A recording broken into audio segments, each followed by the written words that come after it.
I read online that these V10 400 horsepowers, they weigh 316 kilograms. So if one of you guys know if that's true, please confirm in the comments.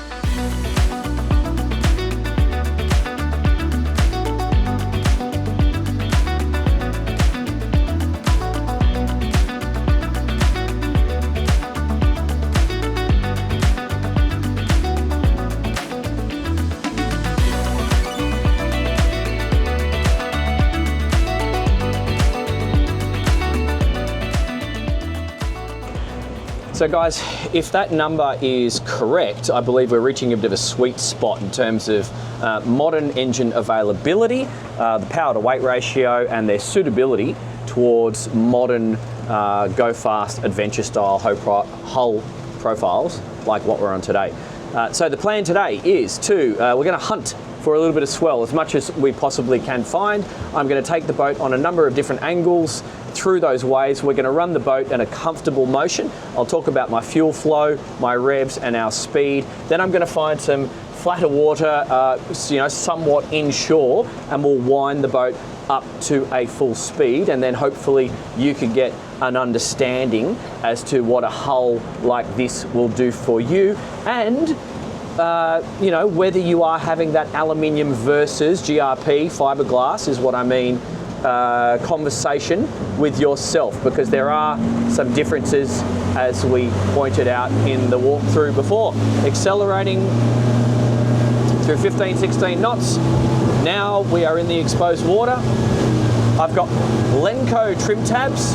I've got engine trim available on the throttle, and I've just got the trim tabs fully retracted at the moment, just sitting on a revs of 3,900 revs to 4,000 revs, varying through low swell at the moment. Got the suspension seat all the way forward. I do have the flip up bolster, and I even like how the armrest goes up, so if I wanted to exit the helm I can do that quickly, or if I'm in a exposed situation in terms of the ocean and the boat's bouncing around, I can lock myself in and feel quite comfortable. I love the ergonomics of this helm here, because I can rest my throttle hand on the ledge just here, and it gives me a really good reference point to just use the tip of my fingers to control the throttle through any swell. So that's a wonderful piece of design here. Got some short and sharp waves here, just maintaining 24 knots. I'm just going to hold that speed. I might vary from 24 to 26 and just maintain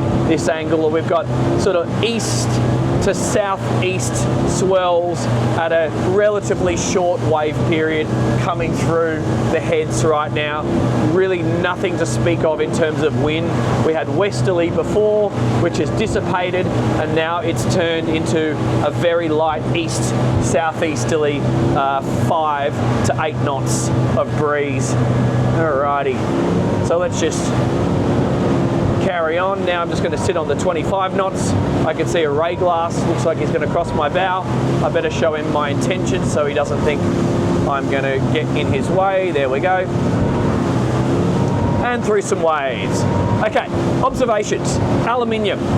If you have driven an aluminium hull before, you will know they are a noisy thing through the waves, but that is not the case on an XO. There is honeycomb wrapped throughout the inner side of the 8 to 5 and then 4mm plate aluminium as it varies through the hull, and that is giving us a lot of sound deadening. Then that honeycomb is complemented with GRP over the top. So this is all GRP. The aluminium's on the outside. So it is creating quite a luxurious experience in terms of my noise effect. So let's just do some little navigation here. We've got some fishermen there. We've got not too much in the way of bounce back, so I'm going to run these rocks here. You guys can enjoy the views, and then I'm going to do a turn a little bit further out, and then I'm going to run back along these rocks, still going into the waves. I've increased my speed to 26 knots, and that's at 4,300 revs. I have a fuel flow varying between 49 to 55 litres per hour at that speed, and it jumps up and down as we go through these swells. I'm going to just make my way up another 100 meters or so, and then I'm going to turn, still not trying to go for too much speed, and I will introduce some bow down. I had no trim tab. Now I've got 1/3 trim tab, and now I'm going to do 1/2 trim tab. So that settles the bow a little bit, but she is quite an aggressive deep V, 22 degrees of dead rise. You can sort of play with it because it gives you a lot of wriggle room, all this cutting bow. So let's go through a turn, over some waves, nice soft landing. Whenever you have the opportunity to present the most cutting action of your hull shape into the wave, that's always going to soften your landing. If you're presenting one of the flat surfaces, flat on or side on to the wave, you're going to hear a bang.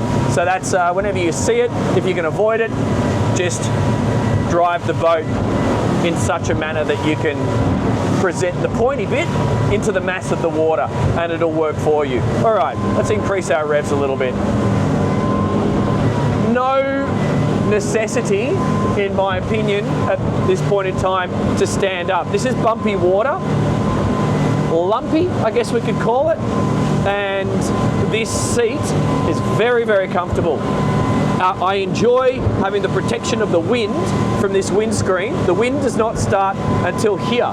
So as you know, I like to wear my hats, which one day I will start selling to you guys, because someone writes to me about that about every second day. So I'll get there, trust me. I've just been a bit busy. And yeah, I like to have a hat on. This allows me to do that. If I stand, I might check that out when we get into the flat water. It might be a different kettle of fish. Okay, clear all around, just coming around the corner, clear of those waves. I'm going to start to increase my speed a little bit. 5,000 revs, 66 litres consumption, speed return of 31 knots. So that feels like a fast cruise in varying conditions, and it's quite comfortable, but I'm going to actually slow it down because I like to get it below 5,000 revs. So there at 4,500 to 4,600 and variable, I'm getting a speed return of 27 knots in exposed water, and my fuel consumption is 50 litres per hour. So if I dial that up to the 5,000, well, let's do that now. So now I'm at 5,000. It's only gone up 15 litres an hour. So this is one of the beautiful things about lightweight materials, efficient hull designs, and modern engines. I used to drive a lot of inboard stern drives back in the day. Those numbers would be a lot different to this.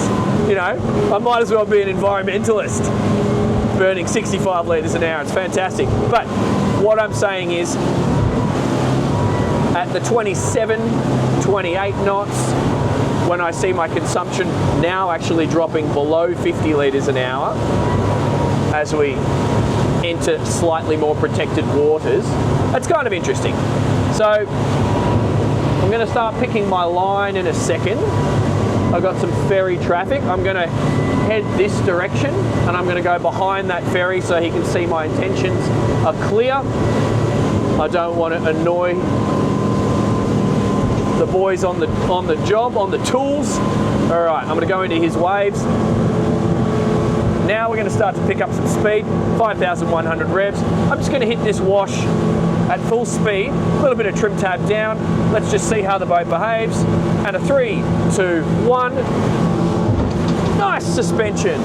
Pleasant, dry, no water on the windscreen, somewhat sporty feel.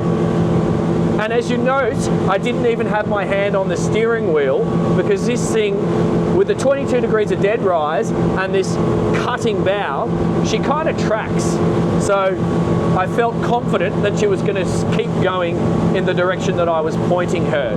So now just sitting at 5,100 to 5,150 revs, I'm going to fully retract my trim tabs now, just do a little bit of engine trim up, see what that does.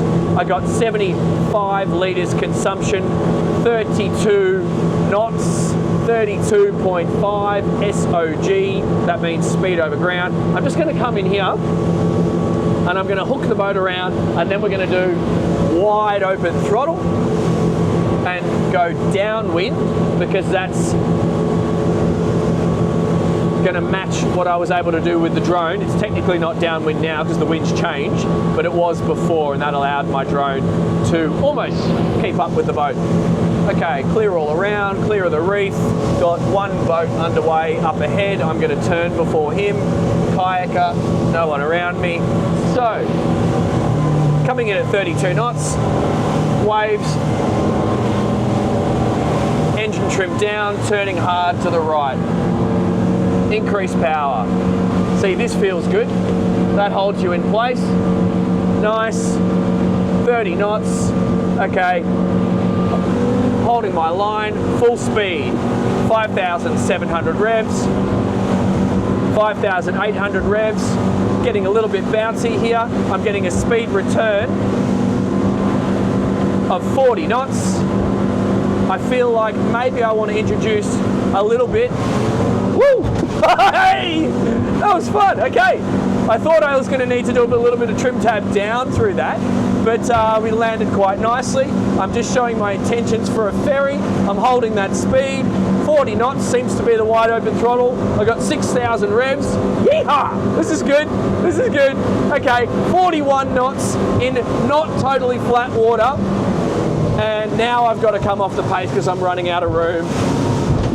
So I'm going to say, in true flat water conditions, I've got half a tank of fuel on board, 305 litres capacity, myself, Campbell, a few bags worth of camera equipment and safety gear.